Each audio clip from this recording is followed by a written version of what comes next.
Olá, queridos irmãos, amigos, que a paz e a graça do Senhor Jesus Cristo e de Deus Pai esteja com todos vocês.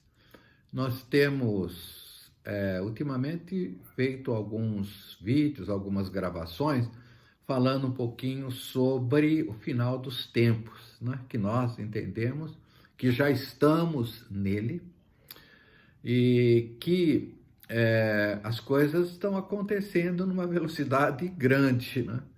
E nós podemos e devemos estar refletindo sobre isto.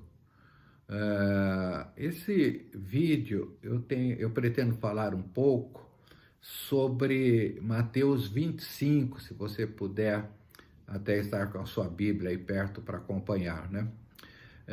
Nós falamos bastante sobre Mateus 24, em que Jesus fala sobre os sinais que antecederão o que nós chamamos exatamente a grande tribulação, um período de grande sofrimento, né?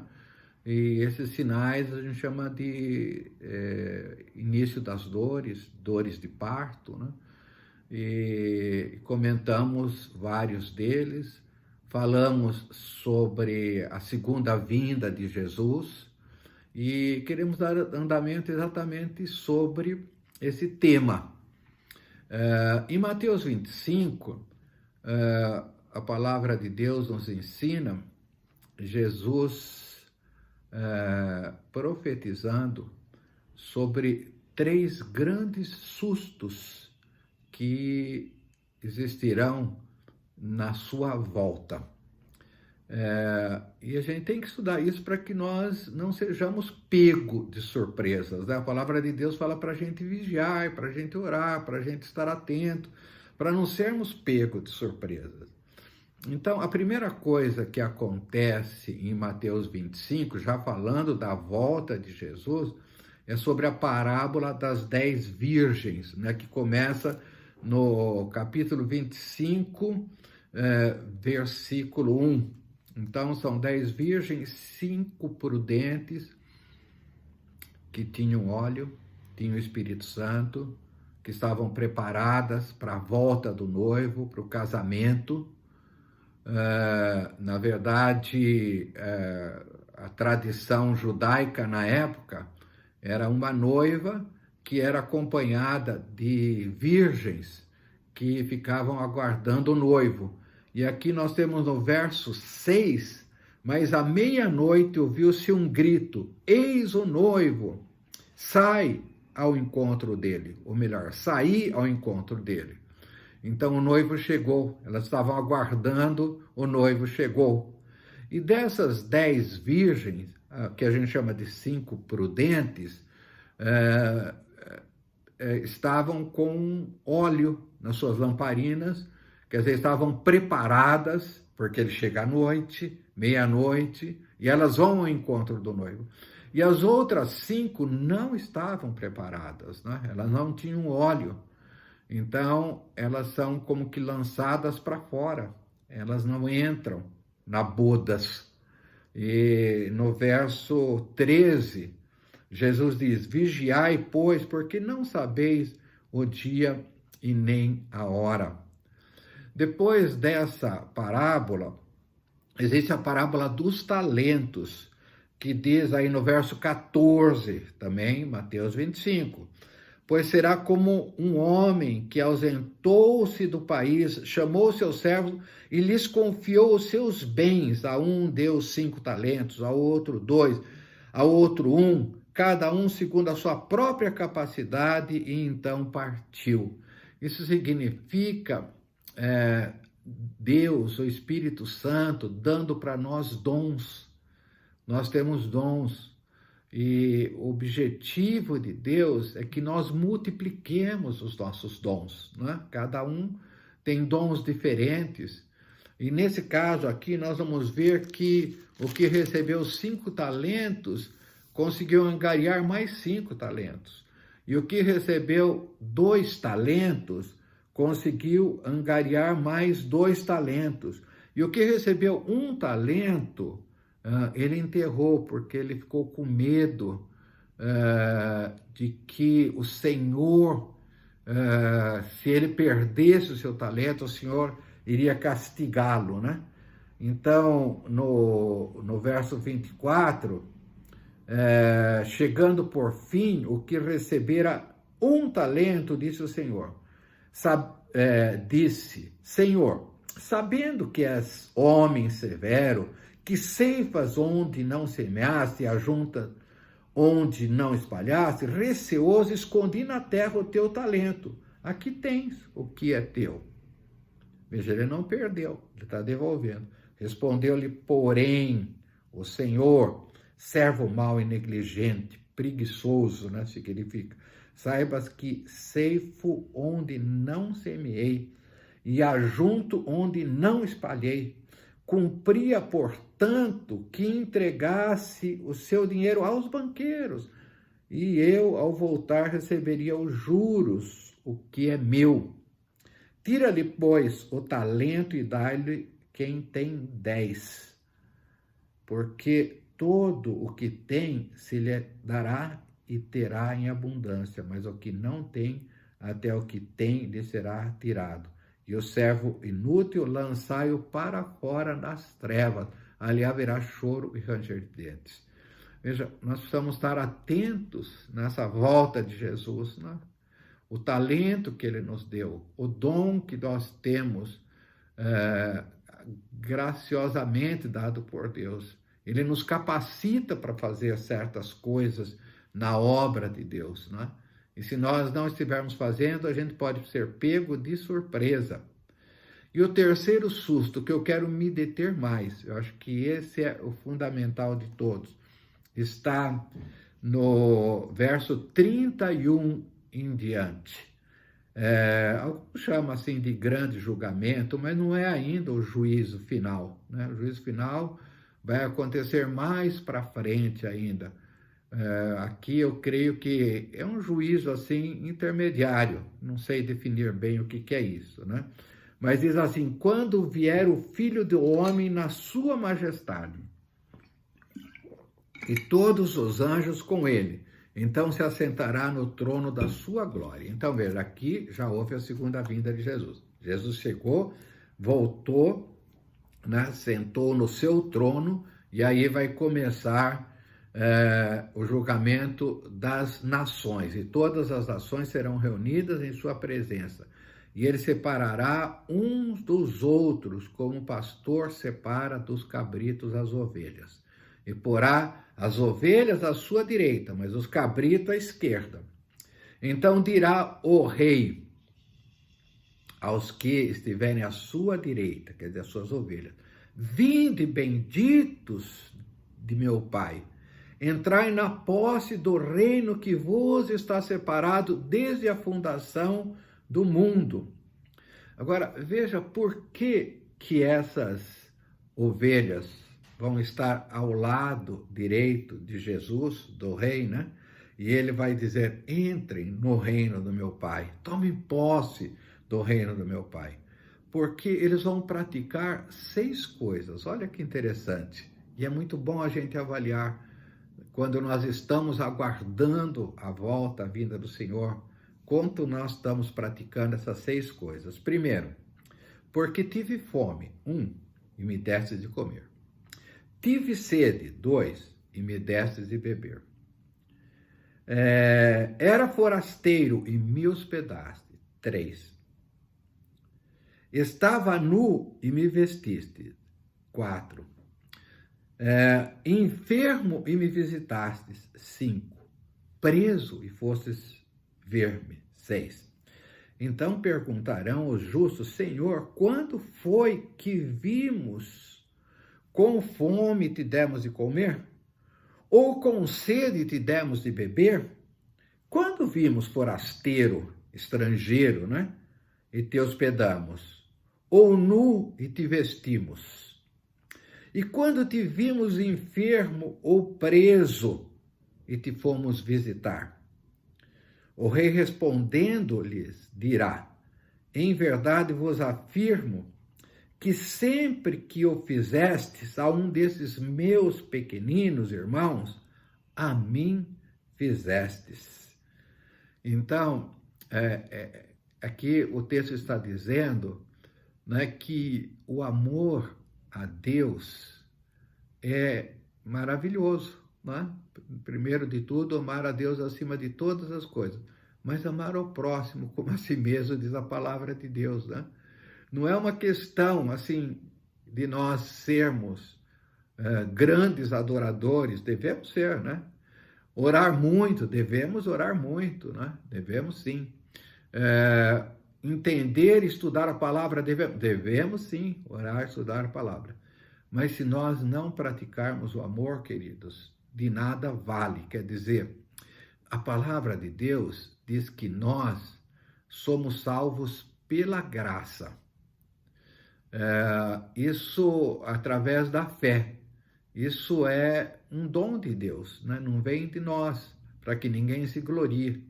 Mas a palavra de Deus diz também para nós praticarmos as boas obras, que foram preparadas antes da fundação do mundo.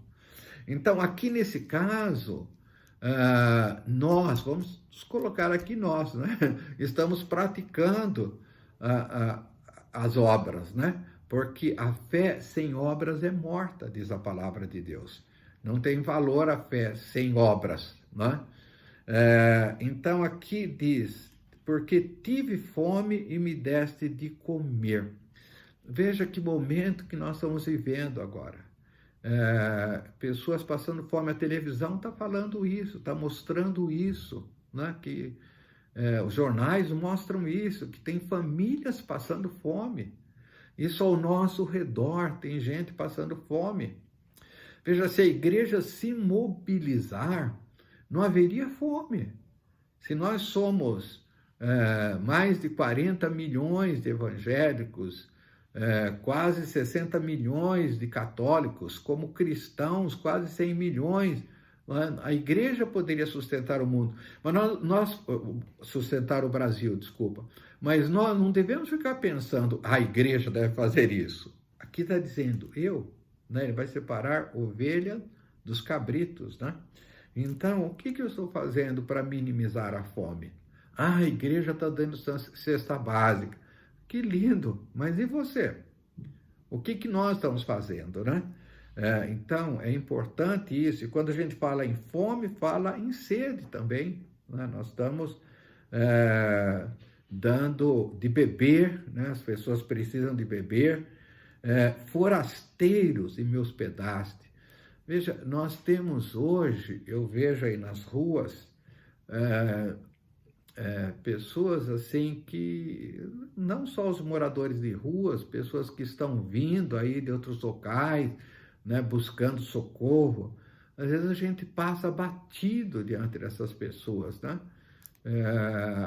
E agora que a gente não pode e não deve estar manipulando, manuseando dinheiro, papel, moeda, né? A gente parece que nunca tem nada, né, para dar. Então, a gente não hospeda essas pessoas no nosso coração, né? Talvez você fez isso mesmo, né? Estava nu e me vestistes. Esses dias estava assim muito frio à noite, né? E eu botei mais um cobertor, aí me deu assim uma angústia, Senhor, quantas pessoas que estão na rua, quantas pessoas que estão sem cobertor, né? Aí veio aquela chuvinha fria, gelada, quantas pessoas. Então a gente fica com pena, mas que ação nós estamos tomando para fazer isso, né? Porque quando nós fizermos isso a uma pessoa, nós estamos fazendo a Jesus. Se nós darmos comida para uma pessoa, nós estamos dando a Jesus. Se nós dermos água, nós estamos dando Jesus, para Jesus. Se nós estamos dando roupa, nós estamos dando para Jesus. Enfermo e me visitastes. Nós temos hoje pessoas enfermas. Muitas vezes é difícil, agora no meu caso, por exemplo, de muitos outros que somos de riscos, né? Ir em hospitais, em visitar pessoas enfermas, mas nós temos o celular hoje, nós temos telefone, nós podemos entrar em contato até online, né? Mostrar nossa cara. Ontem estava vendo um jovem que eu dou cobertura para ele lá em Rio Preto, E o pai dele está com Covid, está morrendo, né? E aí a médica colocou o celular para mostrar a imagem dele, e ele orou pelo pai, pelo celular, né? Bota no ouvido do meu pai. E tem gente fazendo isso, isso é uma forma de visita, né? A gente tem, por exemplo, a Márcia Zago em relação a Carol, várias pessoas mandando mensagens, não pode ir lá, mas por favor, coloque esse hino para ela, coloque essa palavra, né? Uma palavra profética que eu dou para ela. Nós estamos visitando doentes. Estive preso e fostes ver-me. Irmãos, quantos presos existem hoje? Eu sou um preso, né? Não posso sair da minha casa. E realmente, quantas pessoas estão nessa situação? Né? Quando a gente fala em prisão, a gente pensa, e é correto, né, que Jundiaí tem uma penitenciária, e existe aqui um irmão, o pastor Ricardo, da Igreja Nazareno, né? Ele vai com um grupo toda semana lá para acolher as pessoas que vêm de longe para visitar seus queridos que estão lá presos, mas também para ajudar, levar uma palavra para os presidiários, né?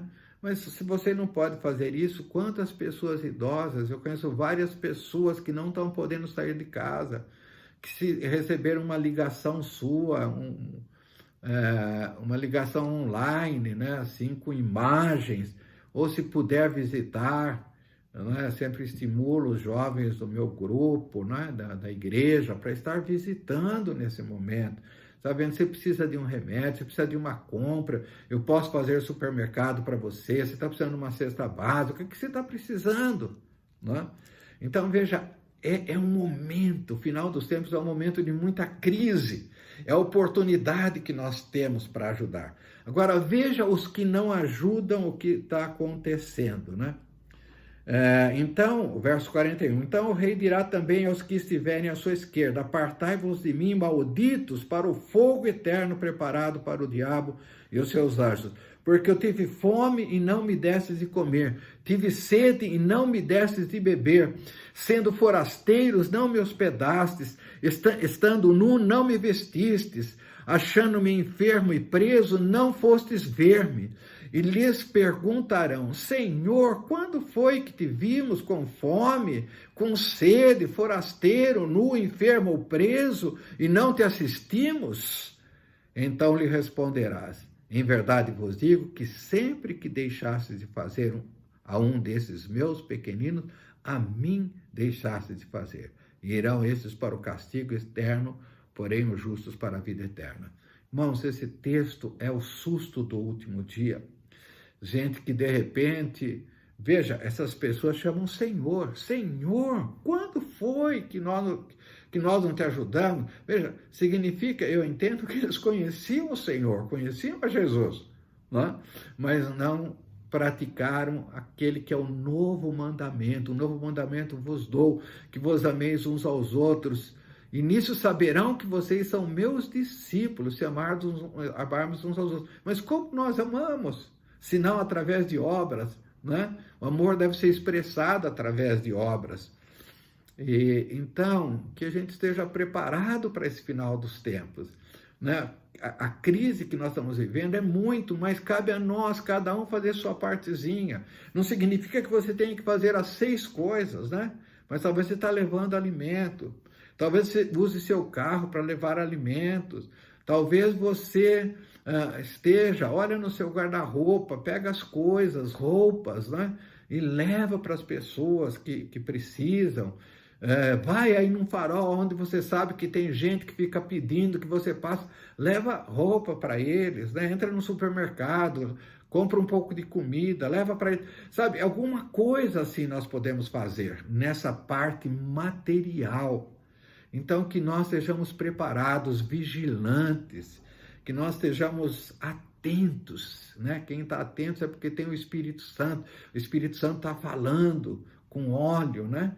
Que nós estejamos exercendo os nossos dons, e os dons estão muito relacionados, a gente fala em dons espirituais, falar em línguas, coisas assim, mas tem o dom de servir. Jesus veio para servir e não para ser servido, né? Esse é um dom que Deus tem dado para nós, para abençoar uns aos outros.